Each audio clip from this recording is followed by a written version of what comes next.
দুজনে নামে। পরে আনসাররা বলছে আপনারা কেউ থাকতে পারবে না, নিচে নেমে যান। তখন আমরা সবাই নামতেছি, ওনারা নামতেছিল, আমিও নামতেছিলাম, ঠিক আছে আপনারাও আসেন। এর মধ্যে ওনারা পিছন থেকে আমাদের সিঁড়ির মধ্যে লাথি ঘুষি এবং ভাইয়ার কাছে আপনারা দেখে নিন, তারা আমাকে মারতে মারতে নিচে নামাইছে। তারপরে আমার সাথে যে আরো দুজন ছিল, একটা ভাইয়া ছিল, ওনাকে তো মারতেছিল, উনি কোনো মতে পালাই গেছে, আমি পালাইতে পারি নাই। ওদের সাথে যে আরো নারী কর্মী ছিল, তারা আমার ফোন টান দিয়ে নিয়ে যাচ্ছে, আমাকে বলতেছে আমি চোর, আমি এই সে, আমাকে অনেকগুলো ঘুষি দিচ্ছে, আমার ওটা টান দিচ্ছিল এবং আমাকে হুমকি পর্যন্ত দিচ্ছে যে দেখে নেবে। তখন আমি আপনাদের সেনাবাহিনীর কাছে আমি আশ্রয় নিই যে আমার প্রাণ বিজ্ঞান, আপনারা প্লিজ আমাকে একটু সেফভাবে আমাকে দিয়ে আসেন আমার আপনি তো প্রথমত হচ্ছে গিয়ে আপনার কিন্তু মানে পোলিং বুথে থাকার কথা না, আপনার কিন্তু এই এলাকাতেই থাকার কথা না। আপনাকে মেরেছে, আই আন্ডারস্ট্যান্ড যে আপনার কিন্তু লোকসান থাকার কথা, ঠিক আমাদের বিএনপিরও ওদেরও এখানে এই লোকেশনে থাকার কথা, ঠিক আছে। এই মুহূর্তে আমরা এখানে কন্ট্রোল নিয়েছি এবং এখন আই হোপ আমি সবার পোলিং স্লিপ গিয়ে সবার স্লিপ চেক করে এসেছি এবং সব ভোটারের সাথে কথা বলে এসেছি। আমি এখন আর কোনো কমপ্লেন পাইনি, এখন কেন্দ্রটা আন্ডার কন্ট্রোল আছে, ঠিক আছে। কিন্তু যেহেতু আপনার এই লোকেশনে থাকার কথা না, তাহলে আপনি কিন্তু অলরেডি মানে নির্বাচনী জুরিসডিকশনে আপনি কিন্তু এখানে একটু কলপিট হয়ে যাচ্ছে। আমি আসতাম না, যখন দেখতেছি আমার ভোটাররা বারবার ফেরত আসতেছে, কোনো প্রবলেম আপনার সাথে সাথে আমাদের ফোন দেওয়া দরকার ছিল, আপনার সাথে সাথে আমাদের ফোন দেওয়া দরকার ছিল, আমি যদি ঠিক বলে থাকি, আমি ঠিক বলে থাকি, তাই না? আমার সাথে সাথে আমাকে ফোন, আপনি নিজে ইনকোয়ারি না করে সাথে সাথে যদি আমাকে ফোন দিতেন, আমি রাদার আরও আগে এসে ব্যাপারটা কন্ট্রোলে নিতে পারতাম। আচ্ছা, একটু তুমি অফ তোমার ব্যাপার আমরা সেটা আপনি আর মনোবল হতে হয় স্পাত দৃঢ়। জেরুসালেম 25 বছরের পথ চলায় নিরাপদে রাখার প্রত্যয়ে। হয়েছে আপনি বলুন, আপনি কি পোলিং এজেন্ট? আমি হলো সর্বপ্রথম আমাদের পোলিং এজেন্ট তো নাম ভিতরে করা হয়েছে না, তো আমি অসুস্থ এক বিধবা আন্টিকে আমার বাসার, ওনাকে আমি নিয়ে গেছি, উনি হাঁটতে পারে না, ওনাকে নিয়ে যখন আমি মানে ভিতরে মানে করছি যে আপনি এখানে দাঁড়ান, নামতে অসুস্থ, আমি বাইরে ছিলাম। আমি বাইরে থাকা অবস্থায় দেখি যে আমরা আর 2-3 জন কর্মকর্তা যখন সরি আমরা 3 জন কর্মী যখন একসাথে ছিলাম, তখন বললো যে 9-এর পরে মেয়েটা 9 থেকে 10-এ উঠছে। যখন দেখি যে তার আমার শোনেনি, আবার তার নাম আবার জিজ্ঞেস করছে যে আপনি কি ভোট দিতে আসেন? হ্যাঁ। আপনার নাম কি? তখন সে থতমত খেয়ে গেছে। থতমত খাওয়ার পরে বলতেছে যে আপনার বাবার নাম কি?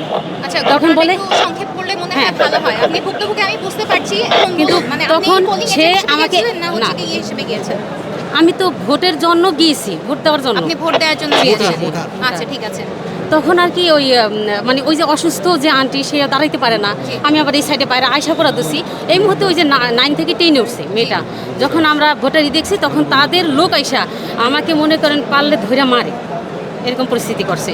হ্যাঁ, এরকম করছে মতন পরে আমার ভাইদের ডাকা হয়েছে যে আমরা যেহেতু না আমরা এসে পড়ছি, হ্যাঁ এসে পড়েছি। কিন্তু তখন আচ্ছা, একটু আমি জি প্লিজ বলেন। আপনি ভোটার, আপনি এজেন্ট ছিলেন না, এটা বলি আছে না না না বলেছেন তো আমার আরেক বোন। না, আপনি না, সেটা হইলো কথা।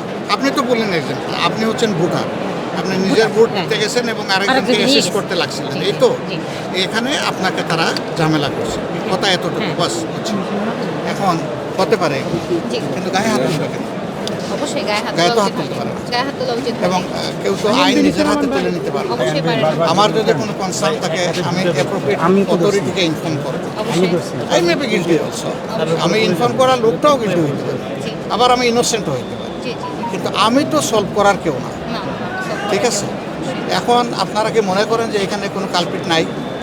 এখানে কালপিট আমি নাই, মানে সেটা ভবনের ভিতরে এরকম আর কেউ নাই মনে করছেন?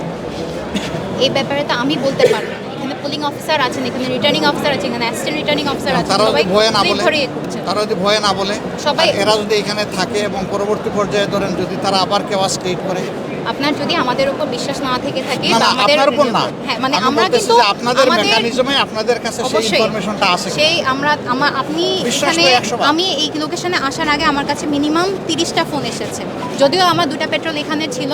আমাকে সাধারণ জনগণ, সাংবাদিক, আপনাদের পোলিং এজেন্টরা, রিটার্নিং অফিসার, ম্যাজিস্ট্রেট সবাই ফোন দিয়েছেন প্রবলেমটা সলভ করার জন্য, কারণ আমি এখানে এই আসনের জন্য দায়িত্বপ্রাপ্ত। না, আমি বোধহয় বুঝেই জি, আমি বুঝতে বলছি। আমার কথা হলো যে এখানে যদি এরা থেকে যায়, তাহলে তো আবার তারা প্রবলেম ক্রিয়েট করতে পারে। আমরা তো সেই এখন জিনিসটা on-ground-এ একটু আছি। কিভাবে এনশিওর করা যায় সেটা একটু মেজার নেবেন, এটা আমার আমি যেহেতু এখন অন গ্রাউন্ডে আছি, আমি এখানে দায়িত্ব ইনশাআল্লাহ। নিচ্ছি। 2 নম্বর হলো এখানে এমন হতে পারে যে ঠিক ক্যাম্পাসে নাই, কিন্তু আউটসাইড দ্য ক্যাম্পাস আমাদের কাছে ইনফরমেশন যে তারা আছে, জি সেটাও একটা মেজার নেওয়া যাবে। জি যে কেউ এখানে এজেন্টের বাইরে এবং যারা ইলেকশন কন্ডাকশনিস্ট তাদের বাইরে কেউ থাকতে পারবে না। জি ইলেকশন আবার যখন শেষ হয়ে যাবে এরপরে যেন আর কেউ না থাকে এবং কেউ ঢুকতে না পারে। এদিক থেকে কিন্তু আমি প্রত্যেকটা যতগুলো আমি প্রত্যেকটা কেন্দ্র ভিজিট করেছি এবং প্রত্যেকটা কেন্দ্রের সামনে প্রত্যেকটা পলিটিক্যাল পার্টির লোকজন কিন্তু এখানে দাঁড়িয়ে আছে। এখানে আমি যেটা বলতে চাচ্ছি সেটা হচ্ছে গিয়ে আপনারা যেমন আমাদের কাছে সহযোগিতা চাচ্ছেন, আমাদেরও সহযোগিতা আপনার প্রয়োজন। যেমন হচ্ছে গিয়ে সাধারণ জনগণ একটু ভয় পাচ্ছে যে এত কেন পলিটিক্যাল পার্টি সবার এখানে হচ্ছে গিয়ে আইডি কার্ড ঝুলানো।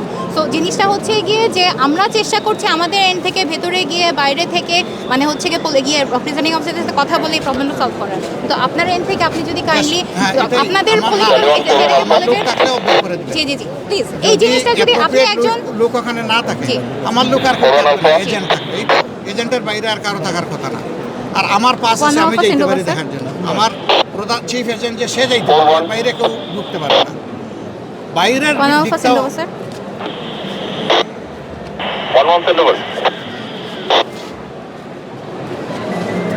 আচ্ছা ঠিক আছে বাইরের দিকটাও এনশিওর করতে হবে যাতে কোনো আওয়ারে জি ফুল কাউন্টিং এবং রেজাল্ট শিটে সাইন না হওয়া পর্যন্ত জি এজেন্টের বাইরে আমি হলেও আমাকে ঢুকতে দেবেন, জি আটকায় দেবেন। জি আমি অনুরোধ করে গেলাম, সে যেই হোক জি। তার চোখের দিকে তাকানো যাবে না, যত বড় লোক হোক।